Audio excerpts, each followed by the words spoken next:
Evening, everybody. Welcome back to the blindpress YouTube channel, and it is Saturday evening at 5 o'clock, which means it's time for Star Trek, and everything is falling over at Hammer's house. My phone came on while you were doing the intro, so I reached up to get my phone and I knocked over my tea. Oh no! Yeah, How this is quite the bad? mess. Didn't hit my keyboard. Good. It went off to the secondary desk. But I can't tell. The great thing is, right behind me is a fresh roll of paper towels. Hooray! Because it's not like I haven't done this before. Problem was that was a pretty full thing of iced tea. Oh no. But that sucks. It's not. I don't think it's near anything. I mean, it's near my microphone cord, so that's going to be sticky. Oh, good. But no, that's not good. I was being surprised. Great way to start off the show. Yes. Hey, everybody. How's everybody doing? We are here today to talk about Q, who I would argue is one of the most iconic characters in Star Trek. And the best part about Q is he's not overdone. He's not in every episode. I think, and that's why he's so iconic, because he only shows up a handful of times, but when he shows up, it's memorable. Yeah. And John Delancey is just so perfect for that role. You cannot picture anyone else as Q. And he is just he's funny. He's a trickster. He's would you call him a god, or would you call him a powerful alien? Man, he is so close to being a god. He is so close. He has such power. Yeah. Such outright power that, to anybody, just about anybody's gonna see him as a god. He's that. He says it in several of his appearances. When he gets his power back, I'm me again. I'm omnipotent again. Yeah. Yeah. If you're omnipotent, you're a god. Yeah. And what's really interesting is in a series that has such it kind of goes between being like talking about religion, and like it has, because the Federation, like Earth, we don't really see any normal, like, of the human religions left, right? In Star Trek, we don't see like mention of Christianity, we don't see mention of Judaism, we don't see mention of Islam, we don't see mention of any earthly religions except for historically. But they don't really believe in religion in that's the thing. But then we get people like the Bajorans and the Klingons, right, and the Vulcans to an extent. But that's always been the argument, is that the Federation seems very secular. And then Q kind of comes in and turns all that on its head, because Q is so close to being a god, you may as well call him a god. Yep. And here we have him on the Federation ship, where there ostensibly is no religion. It's kind of a fantastically awesome way of writing that character. Hi, Skep. Hey guys, how you doing, Blind? Hey. Good. I actually have a lot to say about this. I styled myself for today's stream as Q, and the reason for that is Mrs. Mancy's name for me is Q for that reason. That's what she calls me. That's and awesome. the last thing Who's that? My wife. Oh, okay. My wife, Mrs. Mancy. My name is Frank Mancy, and her name is Brenda, and Mrs. Talk. So Mrs. Talk, the last thing she said to me before I came into the office to go on the stream was, she said, "You are the human Q." And I do kind of have an imperious, self-satisfied, no fucks to give about anything, don't care what anybody thinks of what I say, kind of attitude about things. Because if you think about it, okay, when you're younger, you have your future to consider. Yeah. When you have no future to consider, you can afford to not give a fuck. Okay, I was locked out of my. This is just digress just from. I was locked out of my Twitter account earlier today because I posted some pictures of Joe Biden molesting children. Oh dear. Now, these are public pictures, but Twitter said that I violated their child safety policy. I thought that was interesting. So they locked me out of my account and until I deleted the offending tweet. And so I deleted the offending tweet and they let me back in. I posted that picture because I knew it was kind of edgy and probably on the border of what they would accept, but I have no fucks to give. And that's kind of Q's deal. Yeah. He has no fucks to give. He comes on a mission, kind of from the continuum, but, that's sort of a nebulous relationship. It doesn't really fill the bill much of a religion other than saying that's kind of the source of the prime mover. The prime mover is they kind of take on the physics theory that the rules of the universe are what started the universe, Hawking's final theorem. And whether or not you can accept that anyway, they take that on, and Q kind of extends from that. But the great thing about Q is not that he's omnipotent and can do anything. The great thing about Q is his attitude.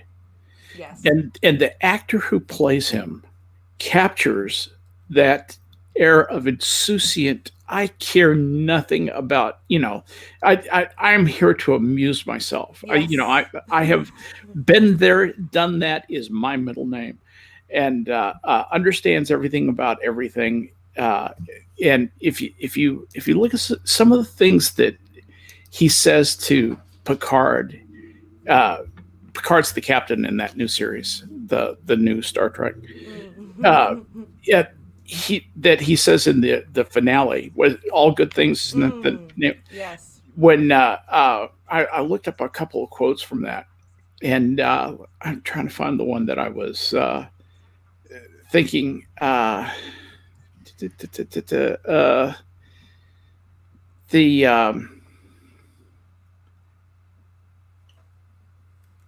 Where Picard says, "We demonstrated to you that mankind has become peaceful and benevolent. You agreed and you let us go on our way. Now, why am I standing here again? Oh, you'd like me to connect the dots for you, lead you from A to B to C so that your puny mind can comprehend. How boring." That, to me, encapsulates Q's personality in just a couple of short sentences.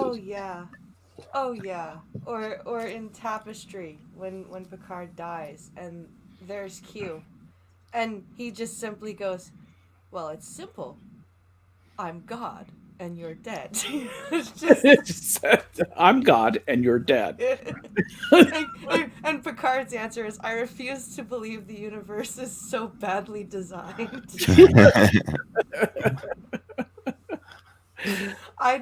That is one of and it's one of the less, because most of the Q episodes are humorous in nature. Well, Q's reactions to Picard, like when Picard says, "We are what we are and we're doing the best we can. It's not for you to set the standards by which we should be judged." And Q says, "Oh, but it is, and we have. Time may be eternal, Captain, but our patience is not. It's time to put an end to your trek through the stars. Make room for other more worthy species." And Picard says, "You're going to deny us travel through space?" Q says, "No, you obtuse piece of flotsam. You're to be denied existence. Humanity's fate has been sealed. You'll be destroyed." Yeah. Okay. You obtuse pizza fly. I love that. Oh, is that all? You'll be destroyed. And he just tosses it off. You'll be destroyed. Like, I'll have a piece of pie. Yep. I'd like some toast, please. Yes, exactly. And humanity will be destroyed. Yeah. And for as much of a Loki character he is, most of the things that happen with him end up being a benefit. And the things that happen that are bad aren't really him. He certainly puts them in the position of, but he isn't the person who does. In other words, when they faced the Borg and the Borg killed 14 people, Q didn't kill the 14 people, No. but he put them in a place where the Borg would kill 14 people. Yeah. Responsible for it. And does anyone else just love when Q just outright makes fun of Picard? Like, there are a few times where, Picard, you seized my vessel. Oh, seized my vessel. That upset you, did it? Yeah. It goes both ways though, because when Picard reads in the Riot Act in the thing, he quotes Macbeth back to Q. Q gets pissed. You don't see Q really angry very often. No. And in that episode where he says how noble is man, how like a god, and he throws the book at Picard like, how dare is that how you see us? I see us becoming that one day. Yeah. And the look on Q's face is incredulous. He can't believe that we would aspire to that, and that it's a possibility. He never really seemed to consider it. It made him angry, and it was both in his personality to do that and outside his personality to do it, because we never see it. Yeah. Before or after, we never see that. No, we really never do get... Even with Voyager, there's never anger. It's always disappointment or sadness or frustration is another one. Yeah, you see those, but you never see him just wrath of God, literally kind of angry, except for that one time in that one episode. But it is exactly how he would react if Picard said what he said. It was acted perfectly. It was written perfectly. Oh, it was beautiful. Yeah, it's probably one of the better scenes in Trek all around. Yep, I agree. Yeah, that's a point that you made earlier. Is if you look at all the really cool parts of Trek, many of those include Q. Yeah, and it's but the little quick one-liners, like Picard saying, "You accused me of being a representative of barbarous species." He accuses, I believe, my exact words, were a dangerous, savage child race. Yeah. That's so cute. Yeah, I insulted you with different words, sir. Yeah. If you're going to repeat my insult, repeat it correctly. It's just, he's so iconic, and he's been in so few episodes. It's amazing how they did not wear him out. No, they didn't, and a character was close though. They did close to it. Yes, there were. Yeah, because they put him on DS9 and they put him on Voyager. Yeah, but thankfully they didn't put him in too many. Yeah, and they didn't put him in Enterprise. No. That was great. I'm glad they didn't do that. Smart. That was a good move. Yep, I agree with you.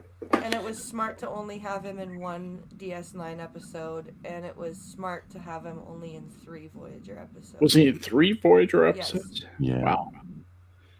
I knew he was in more than one, but I just thought it was like one or two. Death Wish, the Q and the Gray, and the Q and the Gray. That's right. But even in those episodes, there was the female Q and his son, the Q. Yeah. There were other people. He wasn't just him. It wasn't. And even when it was him, it was more Janeway than it was him. The lady captain, you know who that is, right, Skip? Yeah. The lady captain, as you say, right. And that really new one. Anyone else like Q and Picard as a dynamic way better than Q and Janeway? Oh, infinitely. Like, because Picard is more interesting than Janeway. Sorry, that's just the truth. But I like him more than DS9 too. He was just perfect for Picard. He's not perfect with Riker, so it's not series. It's that specific character. It had to be a Picard character. Yeah, I would agree with you. The guy who goes by the rules, and the guy who thinks and has a path ahead of him that he knows. That's the guy you screw with. Well, and he makes Picard seem very earnest. Mm-hmm. Because Q is so flippant, and he's flippant about serious stuff. Yeah. And Picard takes serious stuff seriously. Yes, and he does. That contrast makes Picard seem even more earnest and kind of by the book than he actually really is. Yeah, that's why Cisco is not the same dynamic, because Cisco punched him. Yeah. Right. Yes. You punched me, and he's shocked. Yeah. He's shocked because he expects another Picard, and he doesn't get that. Yeah, exactly. I thought you all were the same, and you're different. You hit me. And he's hurt. Yeah. Not physically, but emotionally. He's like, you're well, with and me. he even says it the same into Voyager. He's like, he says to Janeway, he's like, you're ungrateful. I never would have done something like this for Jean-Luc. And she's just like, whatever. He is the only person in Voyager to call Kathy. Yeah. He constantly calls her Kathy all the time. And it pisses her off too. It does. And It does every time he says it. He knows it too. That's why he does it. Oh, Kathy. It's just like, Kathy, you're a genius. because she's kind of like Picard in that sense, where she's very by the book. I'm Starfleet. We're going to do this the Starfleet way, and the Maquis going to come before, and they're going to be like the rest of the Federation, and I'm going to follow the rules. And then he comes and says, "Hey, Kathy," No, she's so irreverent. She's very formal. Yeah. And Q is not so formal. I Well, he doesn't respect human formality. No, I should say that. He does not. I think Janeway appreciates him a little bit more, though. Picard, it's a nuisance. It's a fly that buzzes around his head. He can't stand it. Janeway is kind of like, I think she sees a little bit of the humor in him, where Picard doesn't see any humor in him at all. He might see him a little bit more with compassion, but there's nothing that Q does makes Picard laugh. But I think there's a smile on Janeway's lips from time to time when he does something silly. You can hear it in her voice. Yeah. I will not laugh. I will not laugh right now. I need to be serious. I will, when he propositions her to have a baby, yeah, and then him and the female Q touch, and she looks at him, he says, "That's it." It was just so like, you have a small penis, don't you? Is that it? The look on her face is so funny that it's. I mean, it's not funny, but the look on her face is. I've never actually personally seen that look on any woman's face, but the point being is that there's in a way she's kind of putting him down. Yep. So it's, I don't know. I see humor there. He thought she was jealous, oh, you missed your chance, but really she's making fun of him, and he didn't know, it went right over his head. It's just Q is so multifaceted because he's, like I said, he's the trickster, he's humorous, but he's also a bastard. Like, he's a downright bastard. Go ahead, Hammer. Oh, sorry. I was going to say, is he the best written character in Trek? I think he is. One of them, for sure. For sure. I mean, he is, like when he shows up with is it Vash? Is that how you? Vash, yeah. Vash, yeah. And she is just not having any part of him. Yeah, she's done with him. She's done with it because he tempted her in Cupid with all the travel and whatever, and they show up in Q-list, and she's just done with him. Right. But he wants to get back in her good graces, and that's kind of a charming aspect of Q. Yep. And he even does that with Picard. Like, when he becomes human again, or when he becomes human, he's like, what do I have to do? Like he's trying to charm them all, right? And of course, Worf goes, die, right? Yeah. What must I do? Die. Yeah. That's fun. Great line for Worf. Yeah. God, yes. But Q will disguise himself as a waiter to try and subvert somebody, and you just think to yourself, why don't you just, use whatever power you have to control them directly? But I'm sure that would violate some sensibility. Yeah, exactly. I don't think it's the power. I think he likes the manipulation more than anything else. Yep. Yes, I agree. I agree with you. I think it's very entertaining too. Very much the Loki character. Yeah. Yep. But he can also be just a straight up cold-hearted bastard. Like, I'm trying to think of places where he was like that. I guess when they faced the Borg and the 14 people died, he was kind of a bastard because he says to Picard, "Oh, you can't take a little bloody nose. You shouldn't be out here." That's very much the line of a bastard. And when in Death Wish, when he's trying to basically bribe Janeway with letting him take charge of Quinn and locking him back up, and he's like, Yeah. "Here's Earth, and Right. it's gone." Yeah. And that was like, you could tell that was a big miscalculation on his part. That was a big, like, you never really see Q fuck up, and until that scene where he's like, now you see it, and then he blows, like, just now you don't, right? And you can see Janeway just go, fuck you. Yeah. Yeah. Yeah. I'm not gonna do a damn thing you want now. Yeah. And he just, that was a big miscalculation, because I think Q's weakness is he thinks all humans are the same. I don't think he understands humans. No. He just doesn't know what we're going to do. Yeah. He doesn't. He just doesn't know what we're going to do next. He doesn't realize that, like you said, everybody's different, and what worked with one person is not going to work with another person. Yeah. Like Picard probably would have at least, like, Picard would have had something to say to Q about that. Yeah. Janeway had hurt her. Picard would have enraged. He would have been angry. Yeah. She was more hurt. She was more hurt, and then resolved to do the opposite of what Q asked. It was, and I find Janeway, that's probably kind of why I identify with Janeway so much, because I find, like, if I am hurt like that, then I am resolved to do the opposite thing. You know what? And that's what Janeway did with Q. It was like, you know what? I was gonna think about this and actually attempt to be fair, but now I'm just gonna I'm gonna do what I want, just the way you do. Hell hath no fury. Yeah. Mm-hmm. But yeah, and then, you know, when he's dealing with Amanda. Oh yeah. He's right up following the Q's orders, like he wants to kill her at first, right? And, you know, we find out that the Continuum had her parents murdered because they decided to become human, and, like, the Q Continuum can be not a nice place. It's guised under tricksterism, but he can Olivia Dabo. Yeah, Sorry. he can really be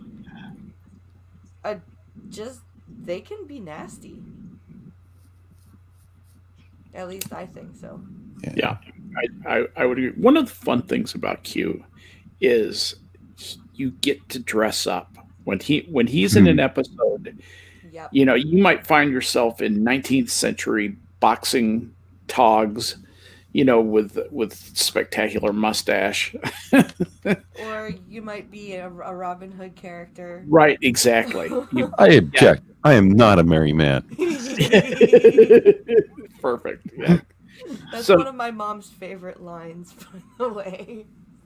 She loves that episode just because of that Worf line. When Worf grabs the mandolin off of Geordi and he smashes it and hands it back to him. The sorry is such a heartfelt. It's not just sorry. It's like, sorry. There's some heartfeltness to it. It's like, I had to do it. I really actually am sorry. Sorry, I really am.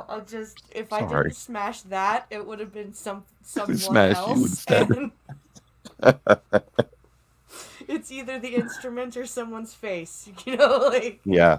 And I love that Q brings that out of the characters, because especially in TNG, everybody's so buttoned down. Yeah. And you know, formal, and Q shows up and everyone just they're pulling their hair, and they're like, I wonder how many blooper reels it was, you know, somebody accidentally swore at John Delancey. Like, you know, missed their lines and let a curse out, because, you know, they're. I don't think any actor could have played that role better than him.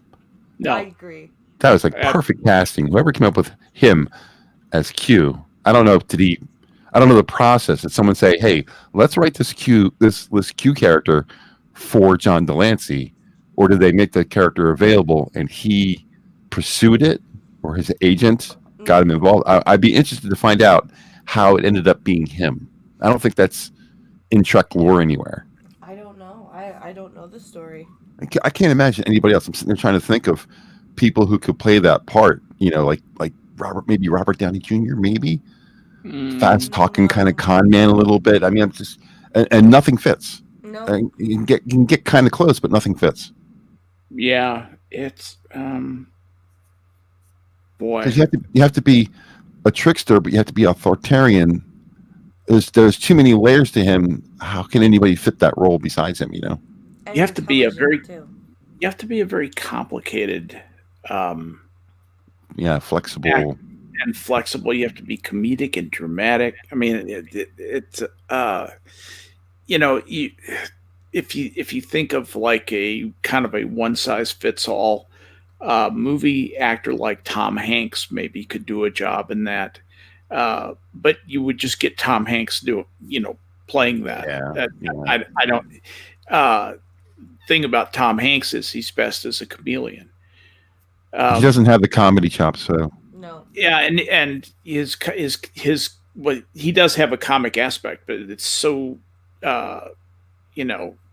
unless it's being overtly silly, he generally tends to, I mean, even silly with when he gets his power back and he has his trumpet with the mariachi band and he's like, "I'm me again, I'm omnipotent again," and then Riker gives him shit and he says, "Oh, you're so stolid. We weren't like that before the beard." Yeah, Riker just goes swell. I mean, could Tom Hanks play that part? No, not really. I was just trying to think of versatile actors who. Me too. That's why I came up with RDJs, because I thought, who could be most versatile? But I can't think of anybody. We can spend hours trying to figure out somebody who's going to fit, and we're not going to find anybody. Nope. We're really not. Yeah. I can't think of anybody. Boy, now I'm all fascinated by that, and I can't. John Delancey is just amazing guy. He's he has the immeasurable power over time, space, and physics, reality. He can change whatever he wants, and he just has the perfect personality for someone with that. You just believed it. You just believed he really could do those things. Oh yeah. He sold that. He sold that idea so perfectly in his portrayal. He's a man without consequences. You can do anything you want. That's true. He doesn't even human beings are destroyed. Oh, whatever. It's nice today at work. You could put yourself in that position. If you have full, complete autonomous power to do anything you want, life or death means nothing anymore. Exactly. It's like being old. Kinda. Yeah. You literally don't give a fuck anymore. It's just like, died? Well, too bad. Yeah. By the way, do you know how Q got to be named Q? No. Gene Roddenberry had a friend named Janet. Her last name was Quarton, starting with the letter Q. And that's where Q gets the name Q. Interesting. Yeah, just a little bit of Q trivia I looked up for the stream. I didn't know that. Now you know. So, Pincolo found us something called a cupulation. Cupulation. It is a minute and 40 seconds of Q clips. Oh, yeah. Oh, yeah. So I figured we could take a listen and a laugh at this cupulation. Hell yeah. And since we'll be laughing and talking about it, it'll be fair use. So there. So, here we go with a cupulation from TNG. Would you mind identifying what you are? We call ourselves the Cube. And the music. Starfleet Admiral Q at your service. What is going on? Welcome, Picard, the Shuttlecraft 6. Oh god, I remember that episode. Au contraire, mon capitaine! And this is I love that. He's back! He's back! Q. It's about time you showed up. I would prefer if you addressed me as His Honor the High Sheriff of Nottingham. Look at Picard's face. Yeah. Welcome to the afterlife, Jean-Luc. Attention on deck, Ensign Picard. Q. Flowers? Is there a John Luck Pickard? Pickard. Something has happened to me. Well, I'm not well, sure. well. What seems to be the And trouble, he's cute. Lieutenant Q Picard? Freud. Q? What is going on here? Where is the anomaly? Where's your mommy? Well, I don't know.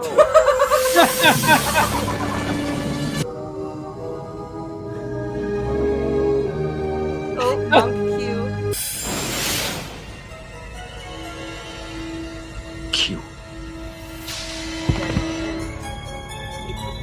Red alert. Red alert. And that's the clip. That's the cupulation. Ended up with the naked Q. That's great. The strategically placed person so you can't see him. Right, Yep. exactly. It was just amazing piece of work. Red alert. Red alert. Oh my god, that Deja Q is probably my favorite Q episode.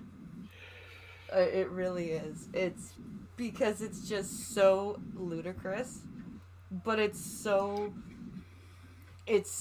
just everything that we've just talked about. It's just Q is he's the trickster, but he also learns. Like, it's an episode where he actually learns things about humanity instead of his just guessing. That's the one where Data laughs, right? Yes, that's the one where he gives Data a laugh at the end because, and that was probably the best acted when Data throws himself in front of Q to save him from the Calamarain's electrifying attack, and ends up frying himself. And Q is really shaken up by that. Yeah. Because that's not something and he even says it. He goes, "I wouldn't have done that." That he has no fathomable concept of self-sacrifice, and it just really shook him up that somebody who is not technically human, he's as he calls him a robot, would sacrifice himself to save somebody who really technically isn't a member of the crew and has been causing problems since the very beginning of the time that he's shown up, and Data still saved him. And Q was like, wow, I don't know how to handle that. And you see that Picard is, because of Q's, almost the damage that Q has done. Picard, when Q is actually having his moment of clarity, Picard's just like, I don't care. I'm not your I'm not your father confessor. It's you've brought this on yourself, basically. Now it's time for you to deal with it. Mm-hmm. It's not an overt change, but he kind of is a different person after that with Data. Yes. He sees that there's value in life, and he doesn't have that before. Yeah. There's a course change, not dramatic, but it seems like he's never quite the same person he was before that event.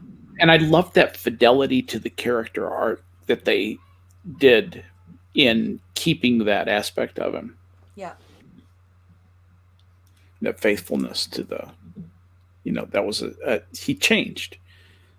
And people are changed sometimes by the things that happen to them, by circumstance.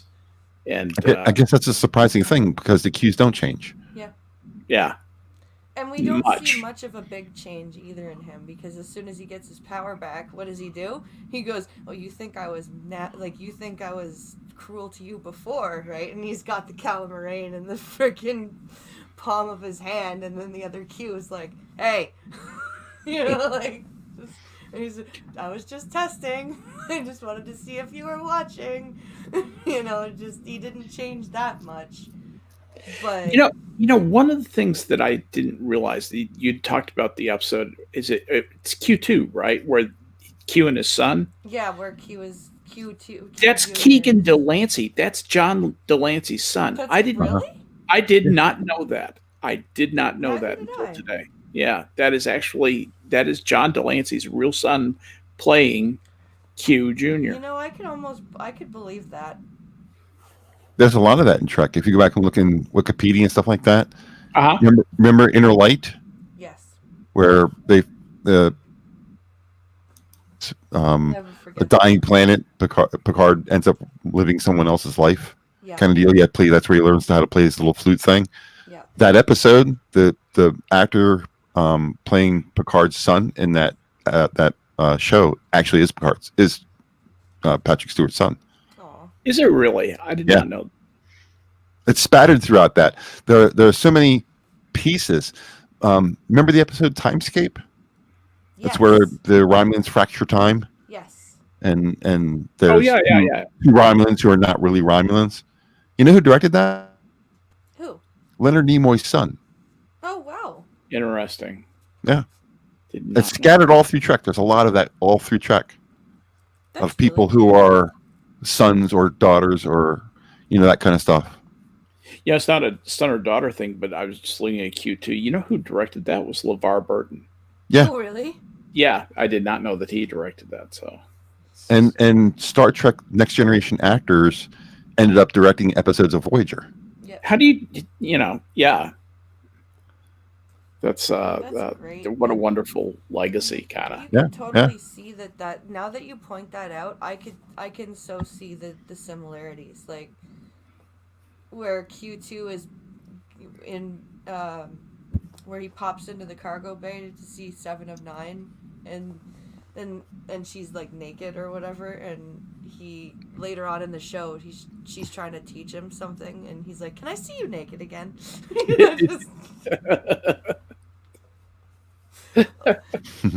Or he turns engineering into a rave. What episode was that? That was yeah. Q2. Q2. That was Q2. Q2. Because Junior turned engineering into a rave, and B'Elanna's like, the warp core is not gonna survive this.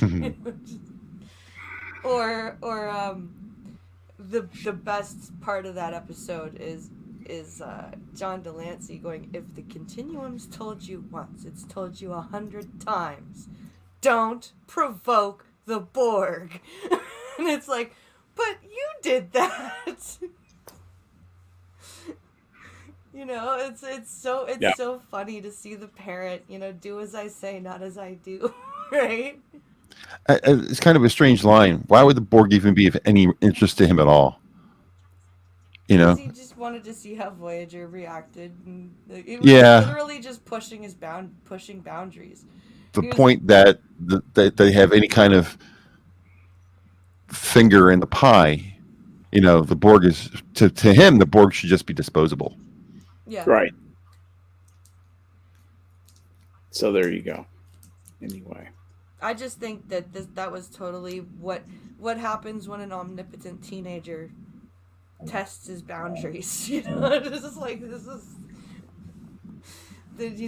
and it's like Janeway said, he's like any other teenager. He's just got, what was it she said? What you lack now, Q, is the ability to control space and time, which means I'm in charge. It was,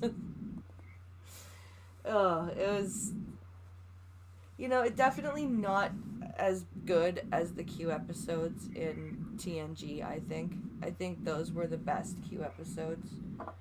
But there were definitely good moments in the Voyager ones, particularly the earlier Voyager Q episodes.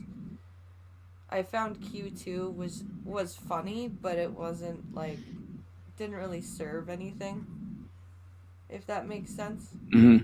It was funny, and it was there to make an episode so that there were 26 episodes in season 7. That's how I feel about Q2. It's definitely not up there on my favorite Q episodes. Do you know who played Q2? Yeah, you said it was John Delancey's son, right? No. That's Q Junior. I said Q2. You know what? I think I said Q2, and I meant Q Junior. I'm so sorry. Q2 was played by Corbin Berenson, Right. Oh. who was not credited I in wonder the why. credits.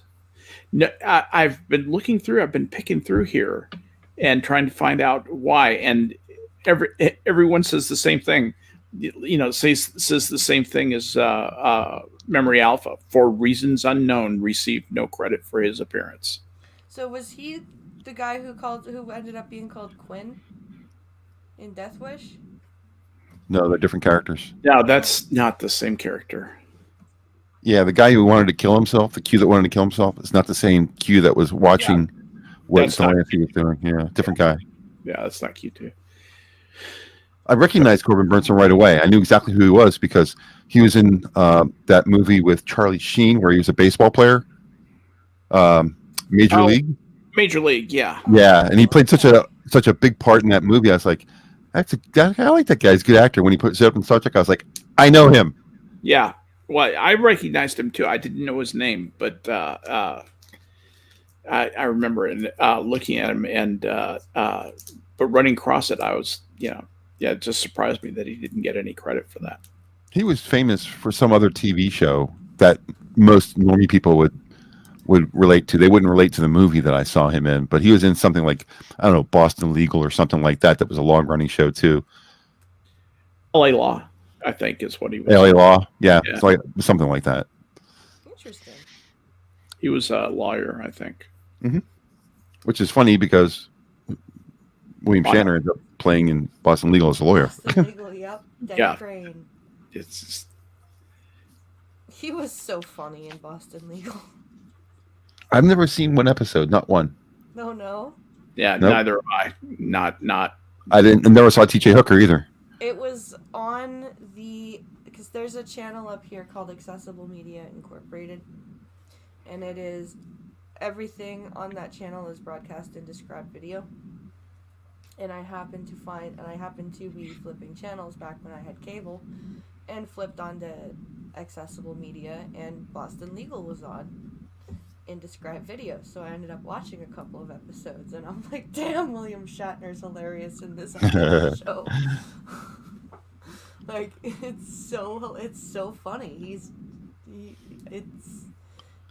I don't know. I liked it. It was definitely a very soap opera-like, though. Yeah, I've seen some. It's funny how William Shatner really hasn't seemed to get much older. He's gotten to the point now where he has stopped aging. I don't know if anybody else has noticed this. Maybe it's part. His voice doesn't even sound like. Obviously, he's wearing a toupee, but everyone else seems to be aging. Have you seen John Delancey lately? I have not. In fact, I'm looking up a picture of John Delancey right now. He is greater than you are. Oh, really? Yeah. And down. Look at that. Voice, wow.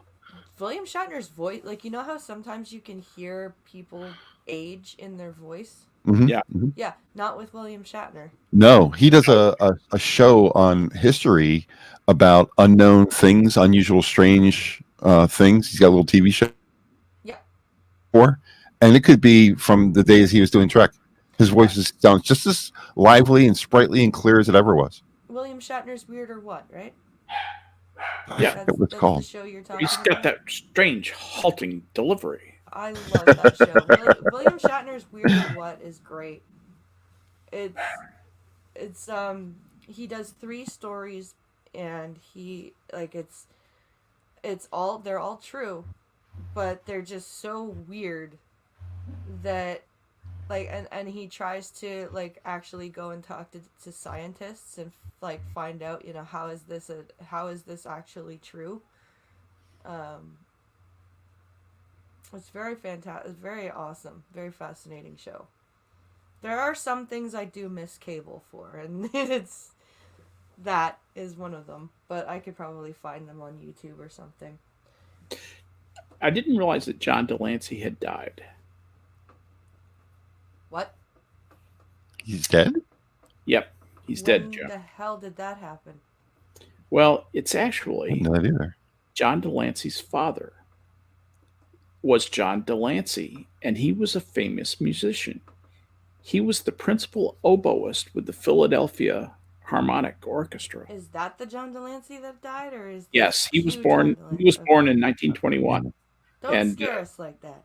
yep, Yeah, as soon as you said that, I jumped out onto Wikipedia and I saw he's still alive. So I was like, yeah. yeah. Nah. Well, you can't believe Wikipedia, But he's 72 years old. he is. They are really good about people dying, though. As Oh, someone yeah, said, it's on Wikipedia like that. yeah, yeah. It is. It truly is.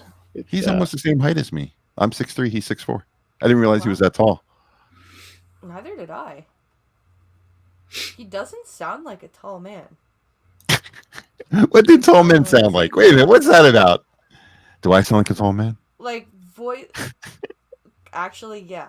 Like, Really? Because you know how some guys have deeper. A lot of taller guys have deeper voices. How tall is Skeptok? Skep, I would say, is probably like 5'10". 5'8". See, you have a significant amount of timbre for your voice. I would have thought that you were a taller person. My dad is 5'6" on his best Wow. day, and he sang. He's a bass opera singer. He sang in the Holy crap. Colorado Springs opera company. God damn. And has sung. He's been a choir director and soloist. He's sung his whole life. Music, and with a mother who got her master's from Juilliard, you can imagine music is a pretty profound part of my life. Yeah. So I learned to sing and sang all through until the end of high school. I was sick of singing. I was tired of it. I sang in everything you can think of, showpieces, symphonics, religious stuff, cantatas, anthems, everything you can think of. I was in bands, rock bands, jug bands, country band, playing the banjo, playing the guitar, and singing. And that was so I have the ability to control my voice and do a lot of things with my voice simply because I learned it for the first 2 decades of my life, Were just you a intensive tenor? study. I was a baritone, so I'm right between a tenor and a bass. Yeah. Can't sing either, really. Truly, I can't sing. Tenor pieces are distinguished by, having that high part of the mid range, Yeah. and I can't get there. I just don't have the vocal range, and I've got a little bit of range low. That's what Hammer was noticing, and but that's about the end of it. I used to be a soprano when I was a kid. And You would be a then mezzo soprano. I am a mezzo now. Yes. Yeah.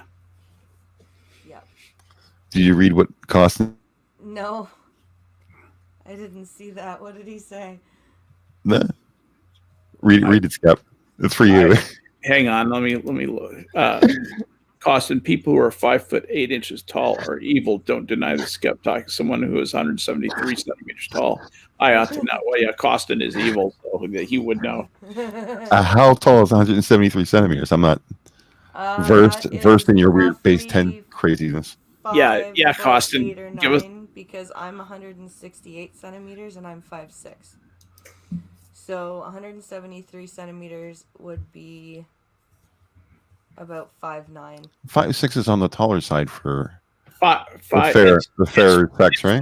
5'8" is 173 centimeters exactly. So it's precisely, and I mean on the nose kind of deal. It's 5.67 feet, and 0.67 times 12 is 8.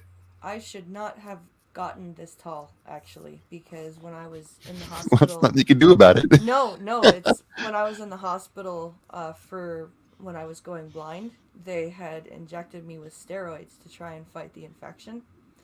And they actually told my mom that I would most likely need HGH injections when I got to puberty. And I never needed any injections. I got to 5'6" all on my own.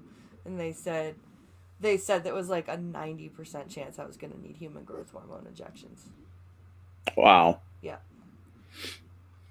because they were giving me so much steroids. They're like, she's gonna have stunted growth. You're gonna need to take her in when she hits puberty for shots. Yeah, they'd give you the steroids to get your body to stop reacting to the infection. Yeah.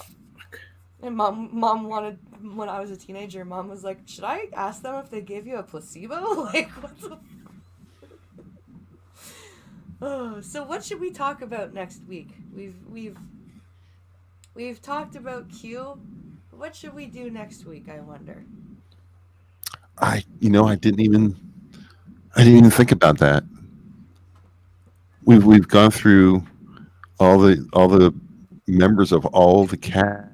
Rather all than the bad guys, and we've gone through Q now. Rather than make a decision that we'll make in 30 seconds. I came up with something already. I think. Oh, okay. Well, you come up with something, and maybe, or what I'm saying is maybe the three of us, or whoever Irate, if he wants to be involved, should get together and come up with a list of topics that are coming up, so people can look forward to this a little bit. Just an idea, yeah. So, what's your idea, Hammer? A comparison and a discussion about the ships. Ooh. Okay. And we don't have to stick to the Enterprise. We can go with any ship that is of interest. Like the Defiant, Voyager, the Excelsior class. Because I want the Defiant. I want that ship bad. I think it's a cool ship. It's a tough little ship. It is. It's a little. I knew that. Little. Still remember how to fire phasers, right? Yes, sir. I think I can manage it. Yeah, you and I are going to be like polar opposites again, Skep. It's and that's a great thing. We make this show so much better that we don't agree on very many things. Yeah, we both love this show, but we come at it from two different perspectives. Absolutely, because I love the Enterprise E, the long and sweeping nacelles, and the elegance of the ship and the majesty of the ship is so regal. And you're like, give me fucking the best guns on the planet, man. I'm just gonna rip everything apart. Tiny little package and smoke through the galaxy. Yep. Yep, that's what I like. So it actually hits me emotionally. What was it was in First Contact when the Enterprise is out and Picard says, change. We're gonna go fight. And they do a beauty shot of the Enterprise E turning around and passing in front of you. It evokes an emotional response. I get choked up when I see that. Yeah. It's so beautiful. Yes, it's a beautiful ship. Actually, we're going to be. We both agree about that. I love that ship, and I just love the way it looks. Don't get me wrong. Enterprise D is a cool ship. I get it. It can separate. It's got all these great things, and I hate the separation thing. I think that is so hokey and such bullshit. Well, you know why? It's because everyone complained about the neck of the Enterprise. That's why all the newer Enterprises don't have a neck. Right. Look at Voyager. There's no neck. That's exactly right. Yeah. So the way they got around that was, well, let's make them into two pieces. That way the neck can't be the vulnerable spot. Because if it gets shot and the neck breaks, that's okay. It's still two ships. Everything's good. Yeah. That's how they got around it. I think that'll be a good discussion. We're already discussing it. Yeah, I just thought that was a dumb approach. But anyway, let's save it for next week. Let's leave our game on the locker room floor here. So, hey, we can include enemy ships too. Yes, we can. Oh, yes, we can. Klingon ships, man. Ships of Trek. That's what we're going to talk about. Absolutely. It'll be fun. So, please come and watch that. And, of course, tomorrow will be the Blind and the Special at the new time, 10:30 p.m., because the boys insist on fighting sleep as long as possible. So, and, of course, I am going to be attempting to do the coffee streams back in the afternoon now because my mother is doing school with the oldest in the afternoons. She's taking over for me. I do mornings, she does afternoons. So, yeah, it's fantastic. So I may be able to do coffee stream in the afternoon again. So keep an eye on that. And of course, in the description, there is a Linktree link that will take you to every link that I have, including my Amazon wish list, which has some stuff on there that it's got some flavored coffees. It's got actually a tripod for my phone that I actually do kind of need. It's got just a bunch of different things. What is the one thing on your wish list that you wish you had most? What's the most important thing right to you? now? Uh-huh. The tripod. The tripod. Okay. For those of you out there who have a little extra coin banging around. Later on this evening, though, it will be the coffee. Yeah. For real. we are out of coffee. So That's on sad. But also thank you guys for watching. The links to my co-host Twitters are also in the description, and of course Minions of the Zoo tonight, hosted by the Harry Channel. You'll be there, right, Skep? I will. All right, and with that, everybody, thank you for watching. Have a great rest of your Saturday night. Bye, everybody. Bye, everybody. Bye.